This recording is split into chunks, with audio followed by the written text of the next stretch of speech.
என்ன என்ன வேணுமானாலும் சொல்லு, கோழைன்னு சொல்லு, முட்டாள்னு சொல்லு, பீடின்னு கூட சொல்லு.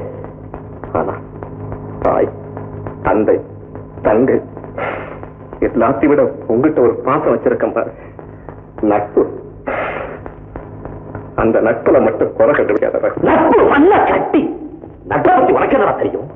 சத்தியமாவே நீ என்ன நண்பன் நம்பி இருந்தா என்ன செஞ்சிருக்கணும் தெரியுமா? உண்மையிலேயே உன் தங்க கெட்டு போனவளா இருந்திருந்தாலும் நேரா அவளை என்கிட்ட கூட்டிட்டு வந்து ரகு, என் தங்கச்சி கெட்டு போனவன், அவளை கல்யாணம் செய்துட்டு அவளுக்கு வாழ்வு கொடுன்னு கேட்டுக்கொண்டா. அதுதான் உண்மையான நட்பு. அதை விட்டுட்டு எல்லாத்தையும் மறைச்சிட்டியே, கடைசியில மறுத்துட்டியே. மறுத்தேன். ஏன் மறுத்தேன் தெரியுமா ரகு? இந்த இடத்துலதான் என்ன பத்தி நீ கொஞ்சம் சிந்தனை பண்ணி பார்க்கணும். கெட்டு போயிட்டதாக நான் சந்தேகப்படுற என்னுடைய தந்தையை உனக்கு கல்யாணம் செய்து கொடுத்தா உன்னுடைய வருங்கால வாழ்க்கை நரகமாயிடுமேங்கிற பயத்துலதான் மறுத்தேன். என் கையில இருக்கிறது அமிர்தமா